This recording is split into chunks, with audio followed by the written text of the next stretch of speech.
Hello दोस्तों, good evening, नमस्कार, सत श्री अकाल, अस्सलाम वालेकुम। दोस्तों, मैं एक चीज़ बताना चाह रहा हूँ कि इंडिया के सबसे नामे जाने वाले जो यूपीएससी की तैयारी कराते हैं ना, वो टीचर ने कुछ हुजूर पाक सल्लल्लाहु अलैहि वसल्लम के जन्म के बारे में बताए गए हैं, जो पूरा जीवन कैसे उन्होंने बिताया, कब पैदा हुए थे, कब उनका डेट हुआ था। और कुछ पॉइंटेड जो है उनका कुछ मुझे बहुत अच्छा लगे हैं, और कुछ पॉइंट में मेरे को डाउट लग रहा है। तो आप लोग बताइएगा, जिसको जानकारी है कमेंट में करके, ये जो कुछ पॉइंट इन्होंने बताया वो सही है या गलत है। मोहम्मद पैगंबर का जन्म हुआ मक्का में। और मक्का आपको पता ही कहां पर है, सऊदी अरब में, जो मैंने आपको पहले नक्शा बताया। 570 ईस्वी में जन्म हुआ, 632 ईस्वी में लगभग 62 साल की उम्र में उनकी मृत्यु हुई। अब इनका बचपन थोड़ा संघर्ष वाला बचपन था। इनके पिता की मृत्यु थोड़ा जल्दी हो गई। फिर ये अपने अंकल पर डिपेंडेंट हुए। कुछ समय के बाद उनकी मृत्यु भी हो गई। फिर एक अबू तलीब नाम के व्यक्ति थे, उन पर डिपेंडेंट हुए। और एक समय के बाद वो भी नहीं रहे, तो इनके ऊपर चीजें मुश्किल होने लगी। जैसे हर धर्म प्रवर्तक के बारे में हम पढ़ते हैं कि वो लोग सॉलिट्यूड पसंद करते हैं, एकांत में ध्यान लगाना, अकेले चले जाना, उस तरह का इनके साथ भी था। और ये करते क्या थे कि मक्का के नजदीक कभी कभी कुछ गुफाएं थी, जिनका नाम हीरा केव्स है, वहां बार बार चले जाते थे। हीरा केव्स ये हैं, ये पूरा मक्का शहर आप देख रहे हैं, और मक्का शहर के बीच में एक पहाड़ी, उस पहाड़ी के ऊपर ये जो गुफाएं हैं, इन गुफाओं की इस्लाम में बड़ी भूमिका है। जो लोग मक्का की यात्रा पर जाते हैं, वो ये वाला है पर्वत। जो लोग मक्का की यात्रा पर जाते हैं, मुसलमान लोग, वो सारे एक पवित्र स्थल के रूप में इन गुफाओं को देखने के लिए जाते हैं, क्योंकि इन गुफाओं में ही मोहम्मद पैगंबर शुरू में बैठा करते थे। एक बार क्या हुआ, 610 ईस्वी में उनको पहली बार इल्हाम हुआ। इल्हाम मैंने आपसे पहले ही कहा, इन तीनों धर्मों में मान्यता है कि जब ईश्वर अपना मैसेज भेजता है, अपना संदेश भेजता है, तो वो इल्हाम है, रिविलेशन है, रिवील हुआ है। आमतौर पर रिविलेशन किसी न किसी फरिश्ते के माध्यम से होता है। तो मोहम्मद पैगंबर के मामले में जो फरिश्ता है, उसका नाम जिब्राइल है। और ये जिब्राइल वही फरिश्ता है जिसको ईसाइयत में और यहूदी धर्म में गैब्रियल कहते हैं। तो गैब्रियल हो या जिब्राइल हो, एक ही बात है। जिब्राइल के माध्यम से उनको ज्ञान प्राप्त हुआ। रमजान का महीना चल रहा था, 21वां दिन था। उसके बाद से रमजान जो मनाए जाने की परंपरा है, इसीलिए है क्योंकि इस महीने में पहली बार मोहम्मद पैगंबर को ईश्वर का ज्ञान मिलना शुरू हुआ। और ये ज्ञान मिलता रहा, जीवन पर्यंत मिलता रहा। जब उनकी मृत्यु हुई उसके कुछ दिन पहले तक भी मिलता रहा। और जब जब उनको ईश्वर से ज्ञान मिला, उसी ज्ञान को वाणी में व्यक्त किया, उसी के संकलन को बोलते हैं कुरान। तो कुरान का मतलब, इस्लाम में जो कानून है उसको बोलते हैं शरीयत या शरिया। शरिया का सबसे पहला हिस्सा है कुरान। कुरान का मतलब है ईश्वर से मिला ज्ञान, सीधे तौर पर यह ज्ञान है। ये तो एब्सोल्यूट है, अनचेंजेबल है, इसमें तो कोई परिवर्तन हो ही नहीं सकता। दूसरा जो सोर्स है उसको बोलते हैं हदीथ या हदीस। हदीस का मतलब है मोहम्मद पैगंबर ने जो कुरान के हिस्से के तौर पर नहीं कहा, लेकिन उनके जीवन में जिन लोगों ने उनसे बातचीत की या जो उनके आचरण को देखते थे, तो मोहम्मद पैगंबर द्वारा की गई बातचीत के आधार पर या उनके आचरण के आधार पर जो डिस्क्रिप्शंस मिलते हैं, उनको बोलते हैं हदीस। कुरान के बाद नंबर 2 पर प्रामाणिक पुस्तक मुसलमान लोग मानते हैं हदीस को। हदीस का जिक्र थोड़ी देर में आने वाले, इसे मैंने आपको हिंट कर दिया। 610 में ज्ञान मिलना शुरू हुआ, जो जीवन पर्यंत मिलता रहा। जब जब मिलता रहा वो उसको व्यक्त करते रहे, वो सब इकट्ठा होकर कुरान होता गया। 613 ईस्वी में, यानी कि 3 साल बाद, उन्होंने उपदेश देना शुरू किया, लोगों को अपना ज्ञान देना शुरू किया, ये कहना शुरू किया। और ज्ञान क्या देते थे? ज्ञान ये देते थे कि जो इस्लाम है वही मूल धर्म है। इसका मतलब है ईश्वर की रजा के सामने खुद को पूरी तरह से उत्सर्ग कर देना। यहां तक वो कहते थे कि आदम का धर्म भी इस्लाम था, हजरत इब्राहिम का धर्म भी इस्लाम था, मूसा भी मुसलमान थे, ईसा भी मुसलमान थे, क्योंकि उन सब ने जो अपना ज्ञान दिया है वो वही ज्ञान है जो मैं भी दे रहा हूं। और ये सारे के सारे मुसलमान थे, पर इनके फॉलोवर्स भटक गए हैं। हमें उसी रास्ते पर चलना है जिस रास्ते पर इन सब ने चलने के लिए कहा था। तो इनकी राय में वो सब लोग भी दरअसल इस्लाम को मानने वाले लोग थे, लेकिन शब्द उनके अलग थे। इस तरह की बात उन्होंने कही। अब 613 में जब उन्होंने प्रीच करना शुरू किया, उपदेश देना शुरू किया, तो स्वाभाविक सी बात है कि नए व्यक्ति की बात को हर कोई स्वीकार नहीं करता है। तो उस समय भी ऐसा हुआ। वो कहते थे कि ईश्वर एक ही है और मूर्ति पूजा ठीक नहीं है, पूरी तरह से ईश्वर के प्रति खुद को उत्सर्ग कर दो और मैं ईश्वर का पैगंबर हूं, ऐसी बात वो कहते थे। तो उस जमाने में एक ट्राइब वहां पर थी, एक जनजाति थी, कबीला था, जिस कबीले का मक्का पर कब्जा था। उस मक्का की जो ट्राइब थी, कबीला था, उसका नाम था कुरैश। आजकल भी आप अगर किसी का सरनेम कुरैशी देखें, कुरैशी लोग सबसे ज्यादा संख्या में पाकिस्तान में है, भारत में भी अच्छी खासी संख्या में है, और तीसरे नंबर पे सऊदी अरब में है। कुरैशी वो लोग हैं जो कुरैश ट्राइब या कबीले से निकले हुए लोग हैं। और कुरैश कबीला उस समय क्या था, वो बहु देववाद में विश्वास रखता था, अनेकेश्वरवाद, कई ईश्वर को मानता था। और यहां तक कि जो काबा का इलाका था, मक्का का पूरा इलाका था, वो उनके कंट्रोल में था। और वो क्योंकि बहुत सारे ईश्वरों को मानते थे, और जब इन्होंने कहना शुरू किया कि ईश्वर एक है, तो वो इनसे नाराज होने लगे। अबू तलीब जिनके साथ मोहम्मद पैगंबर थे, उनकी मृत्यु 619 में हुई। ये काफी पावरफुल व्यक्ति थे, तो इनके होते हुए मोहम्मद पैगंबर को कोई बहुत चिंता करने की जरूरत नहीं थी। लेकिन जब इनकी मृत्यु हो गई तो चीजें थोड़ी दिक्कत होने लगी, खराब होने लगी। 622 में जब उनको लग गया कि स्थितियां ठीक नहीं है, तो उन्होंने मक्का छोड़ के मदीना चले गए, जिसका नाम उस समय याथरिब था।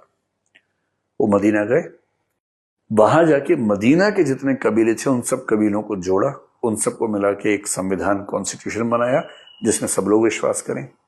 वहां लोगों ने इनको फॉलो किया। देखते देखते 10,000 की इनकी फौज बन गई, जो इनके धर्म को न केवल मानती थी बल्कि इनके धर्म के लिए जान देने को भी तैयार थी।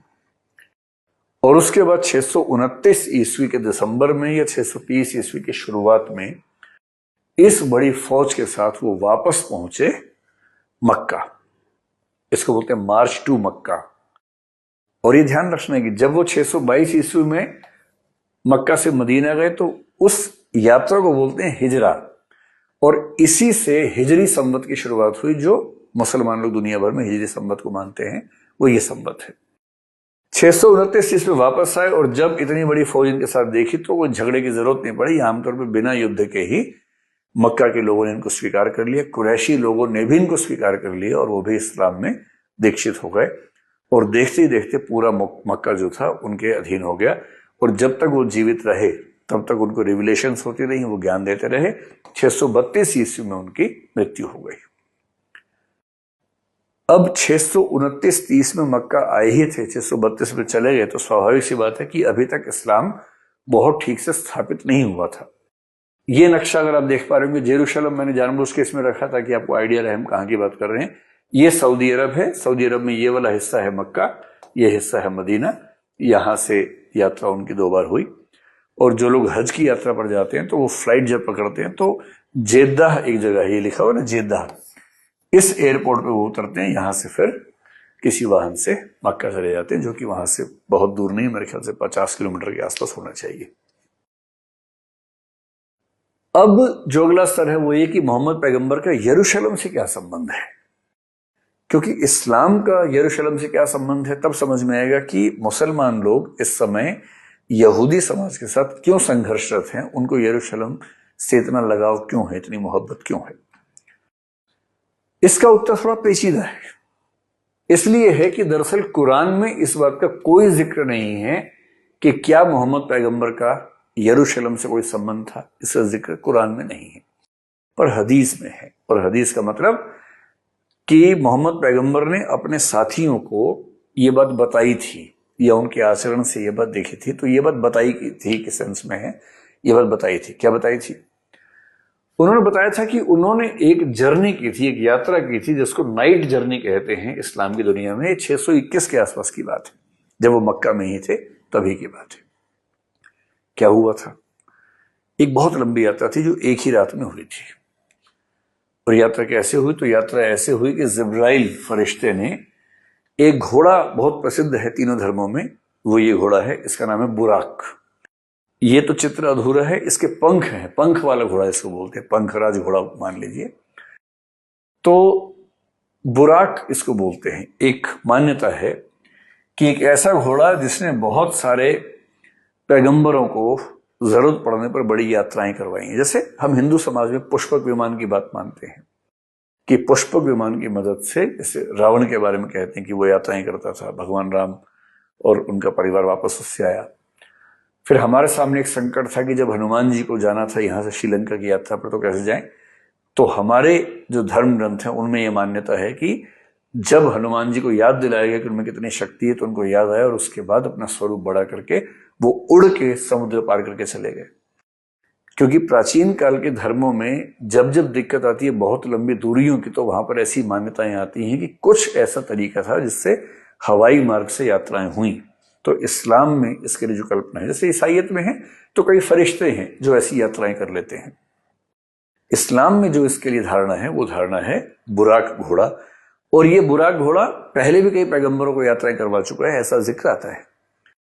तो जिब्राइल ने बुराक को उस दिन वहां पर बुलाया और उसके बाद ये हुआ कि मोहम्मद पैगंबर एक यात्रा पर जाएंगे।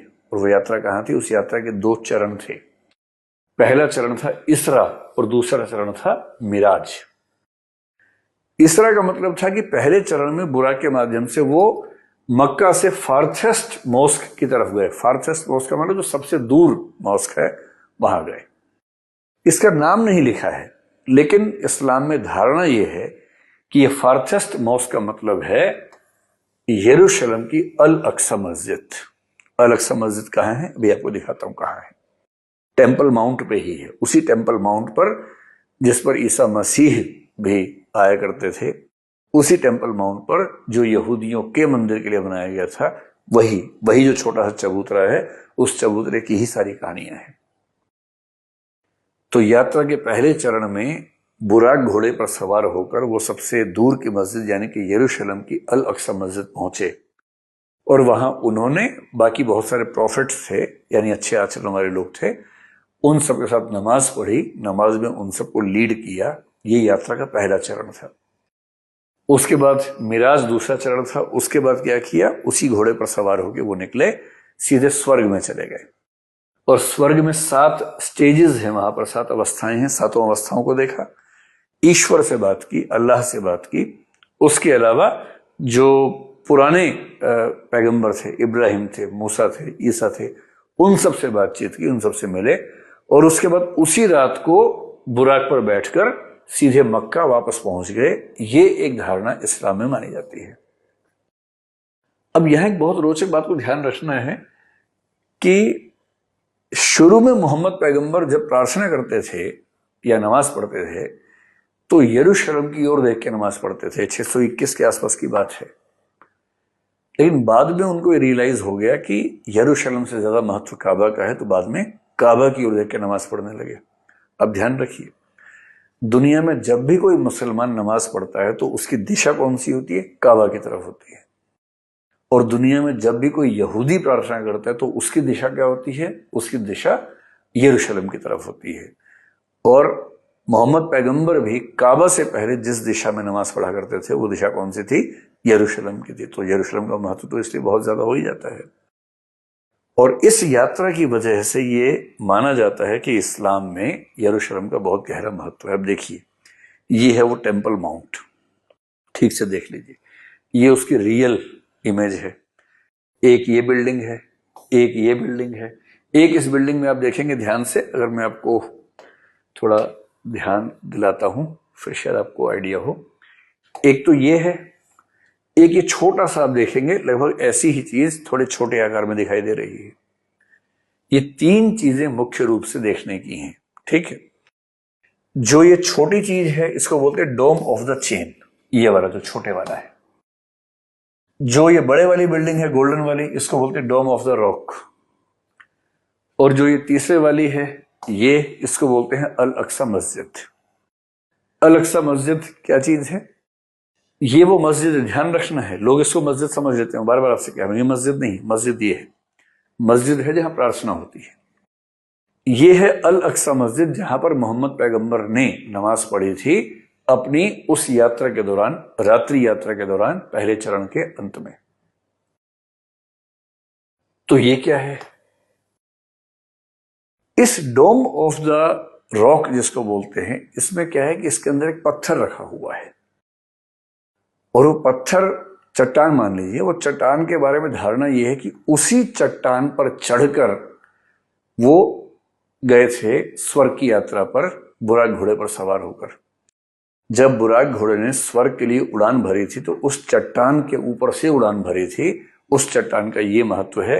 ये चट्टान रखी है इस बिल्डिंग के अंदर, इसको बोलते हैं डोम ऑफ द रॉक, यानी चट्टान के ऊपर बनाई गई डोम, स्वर्णिम डोम।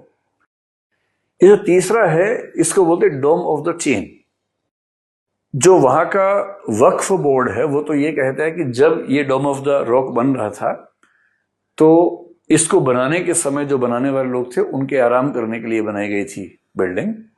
कुछ लोग कहते हैं कि बड़ी बिल्डिंग बनाने से पहले उसका एक छोटा सा प्रोटोटाइप बनाया गया था। पर इस्लाम में इसकी एक धारणा ये भी चलती है कि जिस दिन, देखिए यहूदी और इस्लाम में अंतर समझे, यहूदी लोग मानते हैं कि जो राजा सोलोमन थे वो इस छोटी वाली बिल्डिंग के अंदर बैठ के जजमेंट दिया करते थे, न्याय किया करते थे। इस्लाम मानता है कि जब कयामत का दिन आएगा, कयामत के दिन का मतलब आखिरी दिन, जब खुदा सबका जजमेंट करेंगे, अल्लाह सबका जजमेंट करेंगे। इसलिए आप देखेंगे इस्लाम में मुर्दों को जलाते नहीं, गाड़ते हैं। गाड़ने के पीछे एक कंसेप्ट ये है कि जिस दिन न्याय का दिन होगा, जिस दिन कयामत का दिन होगा, उस दिन सारे मुर्दे अपनी कब्र से फिर उठ खड़े होंगे। उस दिन उनका न्याय होगा।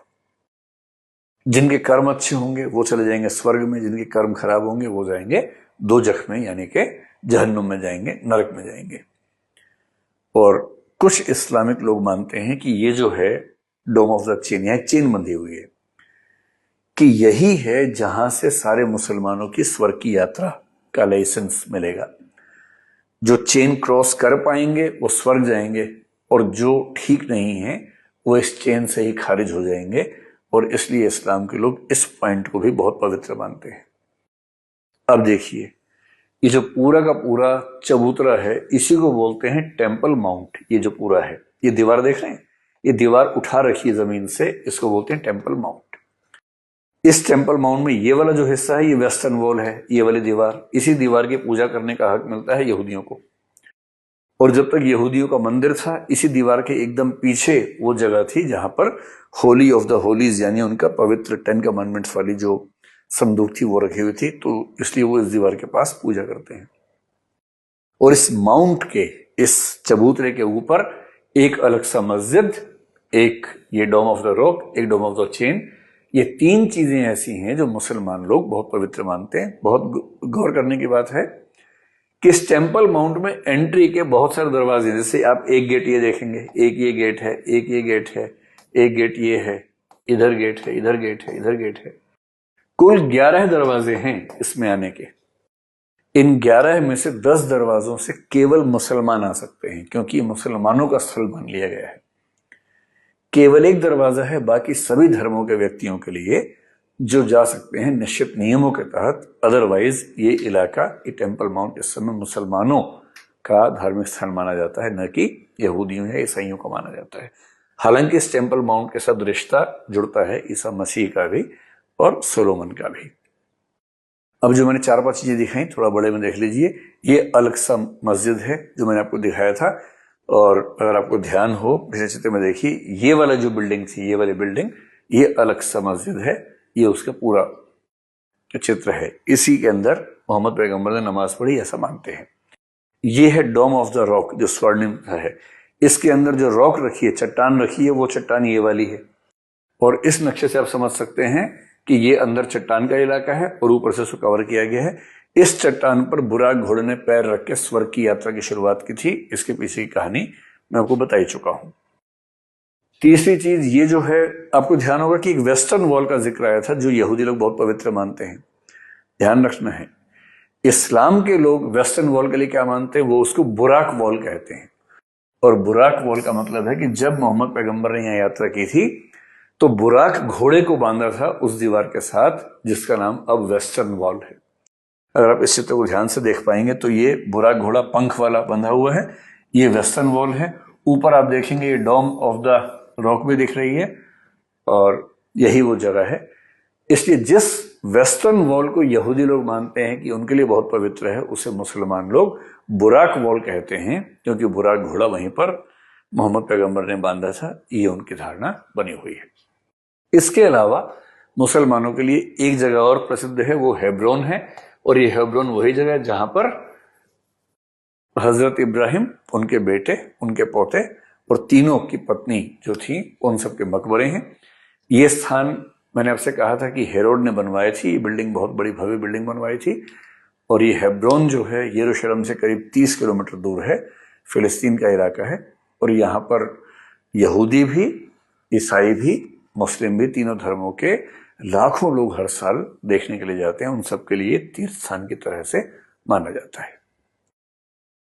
अब आप ये समझिए कि इस्लाम का या मोहम्मद पैगंबर का क्या संबंध बना यरूशलेम के साथ। अब 632 ईस्वी में मोहम्मद पैगंबर की मृत्यु हो गई और इस समय तक यरूशलेम रोमन्स के कंट्रोल में है। 632 में जब मोहम्मद की मृत्यु हुई तो उसके बाद अबू बकर पहले खलीफा बने, जो कि रिश्ते में उनके ससुर भी थे मोहम्मद पैगंबर के। लेकिन 2 ही साल में उनकी मृत्यु हो गई और तब 634 में दूसरे खलीफा बने उमर। ये भी मोहम्मद पैगंबर के ससुर थे, श्वसुर थे, इनकी बेटी से उनका विवाह हुआ था। और मोहम्मद पैगंबर तो धर्म की दुनिया में जो थे वो थे ही, उमर का बड़ा सम्मान था लीगल जूरिस्प्रूडेंस के मामले में, न्याय शास्त्र के मामले में। तो न्याय की परिभाषा, न्याय के सिद्धांत, न्याय के नियम बनाने में उमर का अपना एक अनुभव था। और जब उमर खलीफा बने तो उमर ने खलीफा बनने के बाद कुछ और क्षेत्रों पर, क्योंकि इस्लाम जब बना तो बहुत तेजी से उसने आसपास के क्षेत्रों पर कब्जा करना शुरू किया, प्रभाव पैदा करना शुरू किया। और उसी में उमर 638 ईस्वी में पहुंचे यरूशलेम। और जब ये पहुंचे वहां तो यरूशलेम बहुत आसानी से कंट्रोल हो गया। 638 में रोमन साम्राज्य यरूशलेम से खत्म हुआ, हमेशा के लिए खत्म हो गया लगभग। और उसके बाद से इस्लामी शासन हुआ और उमर ने टेम्पल माउंट पर जाकर, ध्यान रखना टेम्पल माउंट जो मैं कह रहा हूं आपसे बार बार, उसको मुसलमान लोग बोलते हैं हरम अल शरीफ। हरम अल शरीफ कुछ लोग बोलते हैं हरम अल शरीफ, ये जो मैंने लिखा हुआ है। तो मुसलमानों की दुनिया में उसका नाम है हरम अल शरीफ, ईसाइयों यहूदियों की दुनिया में उसका नाम है टेम्पल माउंट। एक ही, उसी चबूतरे के नाम दो हैं। यहां उमर ने पूजा की और उसके बाद से इस्लामी शासन की शुरुआत हुई। पर उमर ने एक अच्छा काम यह किया कि जो ज्यूज थे, यहूदी थे, उनको परमिट किया कि वापस आएं, रहें, पूजा पाठ भी करें, उनको धार्मिक अधिकार भी दिया। और इस प्रकार रोमन साम्राज्य के 300-400-500 सालों के बाद पहली बार यहूदियों को यह मौका मिला कि वो वापस अपने शहर यरूशलेम आ सकें। और ये जो गोल्डन वाला आप देख रहे हैं, ये भव्य सा जो डोम है, ये 638 में इस्लामी शासन आने के करीब 60 साल बाद 700 ईस्वी के आसपास बनाया गया। उससे पहले ये इतना भव्य ढांचा वहां पर उपस्थित नहीं था। अब इस्लाम की स्थापना हो गई 638 में और उसके बाद से चीजें बड़ी स्मूथ हो गई, क्योंकि इस्लामी शासन में यहूदियों को कोई दिक्कत नहीं थी, क्योंकि इस्लाम के लोग यहूदियों को अपना ही हजरत मूसा से लिंक करके देखते थे। तो कोई सीधा ऐसा क्लैश नहीं था, झगड़ा नहीं था, वहां चीजें ठीक चल रही थी।